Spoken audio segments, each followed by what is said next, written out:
Good. Get in better lighting. Is this better lighting? No, dude, I'm pushing you I'm pushing you this way and you're like going that way. Okay. You are so bad at being directed. You're so bad at pushing people. There you go. Is that over here? Yeah. Okay. Today I'm going to do a tutorial on another slightly unconventional trick, and that's the frontside salad. If you don't know what that is, it's a frontside 5-0 where you tweak it towards the blunt slide side. What? You want to? Okay, just shut up, Phil. So front 5-0, come from this side. 5-0. Front salad is when you tweak it this way. I'm going to stop you there really quick. Here, pick this up. We're going to go in better lighting is what we're going to do. This is the better lighting. All right. I don't like this lighting. Continue. Okay, so front salad. Here's the front 5-0, and a front salad is when you use the curvature of your tail and the heel side pinch of your truck to lock in, and you can just kind of sit on it like this. In my opinion, it's easier to hold, but evidently in the rest of skateboarding world's opinion, it's not. I prefer front salad over front 5-0 because I personally suck at front 5-0 in round bars.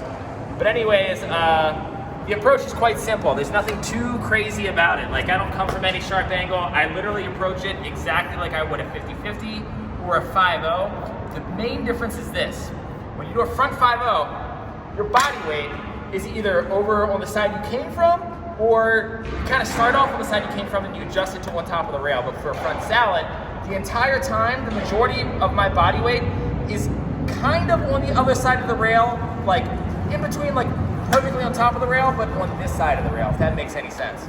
So when you stand on it, like, since your foot's over here, you're kind of like over here. So whenever you see someone do a front salad on a rail, and then they pop out to the side that they came from, that is an indicator that they are really good at skateboarding. They have a ridiculous amount of board control. Tricks that I would recommend to have before you start doing this, don't even necessarily recommend front 5-0s, but definitely 50-50s, definitely front boards, and probably front blunts. Because the way that you push a front blunt is very similar to the way that you push a front salad. I think one of the scary things about front salads is you think you're gonna go to get into it, and you're gonna slip the front board, and since you're leaning so hard this way, you're gonna slip out weird. Not really the case. When I first started learning this trick, I would kind of ollie and just kind of like tap and jump to the other side. So I'm gonna show you how to do that real quick, or at least do that in front of you so you have an idea of what I'm talking about. Can I mention something? What? Countering your hips with your shoulders, like when you're sitting in it. Oh. Yeah. You do kind of do this like twist, like when you do front blunts and you try to come out the forward, you are like this. It's like tightening a bottle. Like, that's how I think about it. You know? A bottle like this? Well, you spin the bottle one way and you spin the cap the opposite. And then we kiss. Okay. So anyways, I want to tap a couple front salads. You tell me. Not your channel, Dan. Chill. So I'd recommend kind of just like, feel like kind of used to where like the lock-in will be. Do not breathe that smoke into the camera. Last time it was awful. I'm not. It's literally going in front of the camera right now. No, it's not. Please don't vape during this. There is not any. You can't hear it. These aren't. I was doing it on purpose last time. Okay. So yeah, first I would tap it like that, kind of jump off, and then this is kind of a safe trick to just tap the end of the rail. So I'll do one of those real quick.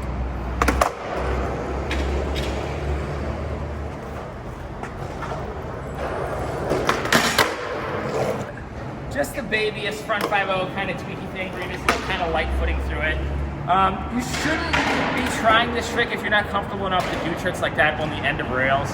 Because it is not necessarily an advanced trick, but since it is slightly counterintuitive, you do want to have a decent like body control. You want to have some like decent muscle memory from a couple other tricks. So if you don't feel comfortable trying that, wait a little while before you go into the trick. So now I'm actually just going to do a couple front salads, and I want you to pay attention to the bottle opening thing that Dale talked about, where my lower body's going to be tweaked this way, but my upper body's going to counter it and balance using kind of my shoulders. And my body weight will be slightly on the toe side of the rail, but most of it will be directly on top of the rail.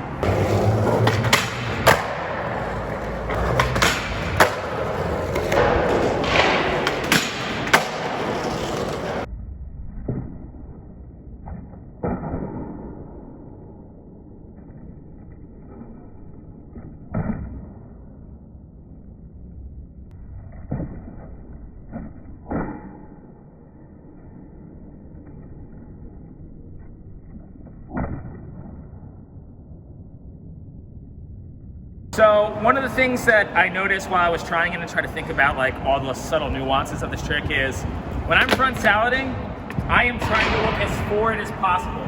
Because if you get into the front salad and you're looking kind of the way that you're feeling to go, you're just gonna fall out to fakie, which is actually a very easy trick to learn once you learn this. Once you lock into a front salad, if you look back the way you came from, you'll literally just fall back 180 out. I'll do a couple of those in a second, but focus on figuring this trick out first.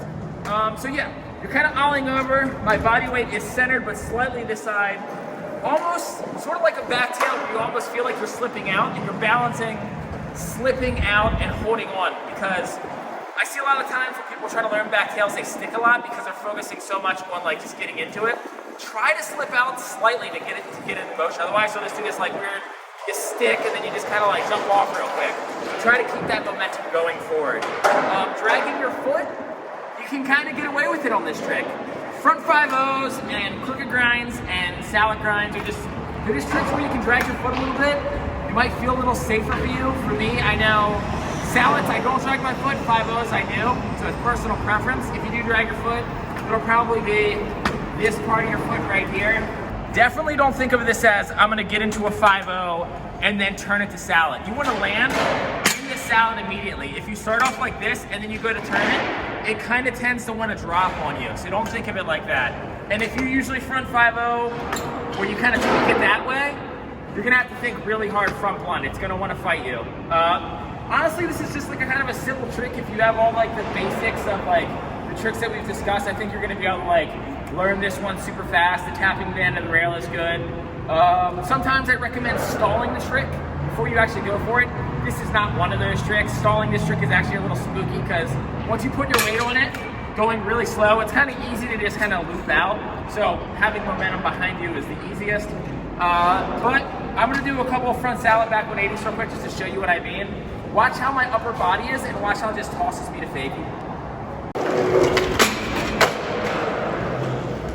The second I start looking backwards, the second I lock in and turn my head this way, I'm 180ing out. Another fun thing about this trick is since it's already right here, you do not even necessarily need to shove it. You can kind of get into this grind, and when you go to step off this way anyways, if you just lift your feet up, the board wants to shove it. So I'll try front salad and shove it real quick.